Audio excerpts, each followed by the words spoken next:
Perhaps the happiest period of Stravinsky's entire life was that of his early years in Hollywood, from 1940 to 1948. Stravinsky lived in the little house at 1260 North Wetherly Drive far longer than in any other home of his life. He was no longer a nomad. He was part of a community. He loved the sun, no longer suffered from tuberculosis, and he felt that he was in good health. He became less formal. In fact, he'd made up his mind to live in California on his first tour there in 1935, partly again for reasons of health. Here suddenly he felt euphoric. Smog hadn't been invented, and now here he was in his own little home and with the woman he loved.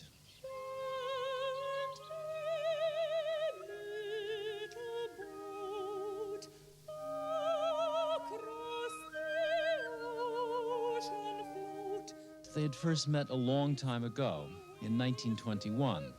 I met him in Paris, through Diaghilev. Diaghilev called me up and asked, do you want to have dinner with us in an Italian restaurant? I said, with pleasure, who will be there? And Novell, Bach will be there. And do you know Stravinsky? I said, no, I never met him. It was in the beginning, I just came from Russia. And he said, all right, I pick you up in 10 minutes. So he came to the hotel, picked me up and said, you know, he's terribly moody today, Stravinsky. Be nice to him. And I was very, very nice. Their life together no longer had to be hidden. It was now official. They had married 18 months after the death of his first wife, and they were now Mr. and Mrs. Stravinsky. He lived in a society of refugees, Russians, Germans, and French. He had known many of them before, movie people, film composers. Surely it was a marvelous place to have been. But perhaps the most exciting event was the invasion of Russia. Perhaps I should put it the other way around, the defense of Russia. All of his patriotism, his Russian patriotism, suddenly came flowing out. He joined the Hollywood Seven or whatever, giving free concerts, mixing with the great American musicians of his day, having lunches with people like Sam Goldwyn to raise money. He even made an arrangement of the Star-Spangled Banner, not realizing that it was illegal to do so. Gave the manuscript to Mrs. Roosevelt, played the piece in Boston, and was arrested. But he tried it out in about 30 cities, nevertheless, and got the same hisses and boos. It was all rather touching. This briefcase, you can see, but it is quite as it was when he died. Objects that he would have used. Had he moved somewhere, he's always ready to go. Always a bag packed somewhere. Transformer for his shaver. Here is a magnifying glass, a frame, should there be a picture that he particularly wanted, and playing cards. He always had playing cards. Erasers. He had hundreds of erasers. He said that music was composed avec la gomme. Here's a block which he had made especially for him, which he used, kept in his pocket in flights and automobiles and restaurants, wherever an idea came.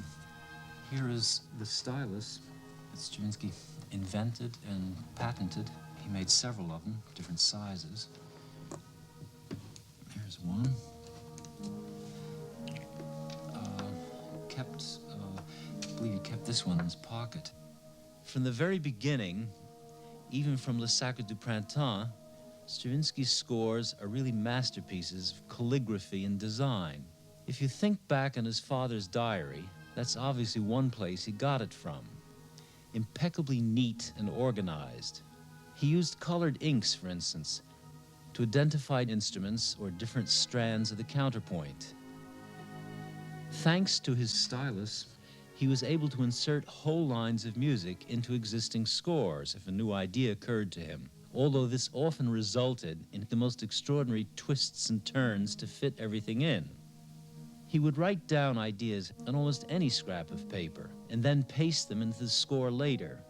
Every day's work carefully dated. On the back of hotel bills, for instance. on telegrams. The ideas seemed just to flow out absolutely non-stop. And ideas for words also, especially as, on his travels, he wanted to master the new language of the country he was to visit. And obviously, this dated back to the end of the 19th century, when he was the translator from German into Russian of the great German conductor and friend of Wagner, Hans Richter. Here, for instance, is a little dictionary, English dictionary, Stravinsky prepared himself in Paris in 1934, getting ready for his trip to America and wanting to speak English. Typical of him, he indicates a pronunciation by German, Russian, French words, combinations of them. But, as usual, he needed to earn money. And one of the first commissions that came along was to compose the circus polka. Balanchine telephoned Stravinsky in San Francisco and made a pretty good offer from Ringling Brothers Circus. And Stravinsky was not interested until he heard that the elephant's name was Modoc, but he misunderstood. He thought it was Medoc, and he's very fond of Bordeaux. But as always, long before the papers were signed and the commission accepted, he'd already written the piece.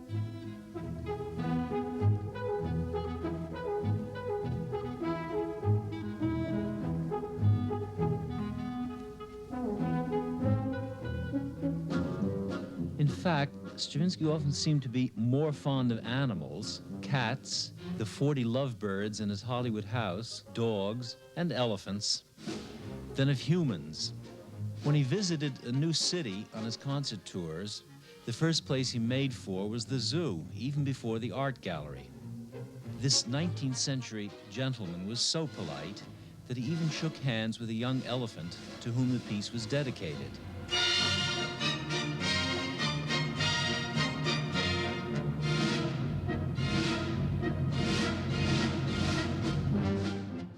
Stravinsky composed at the piano. It's Rimsky-Korsakov who predicted that he would be a piano composer.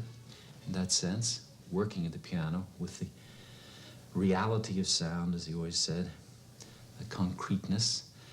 The piano was,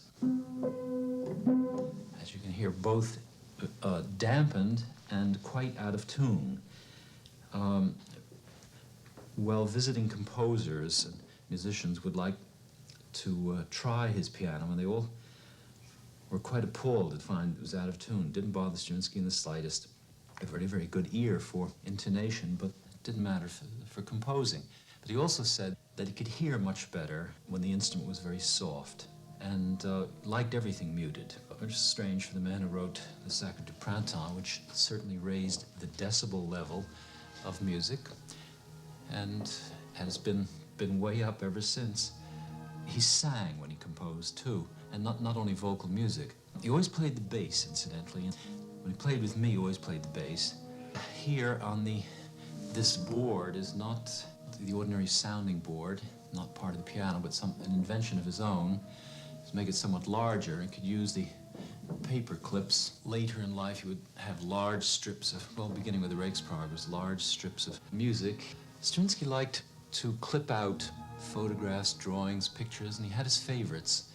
The young Brahms, I think he would have guessed almost anyone else from a German music magazine. This was his favorite picture of Mozart, and the only one that he believed could have any claim to a verisimilitude of Beethoven.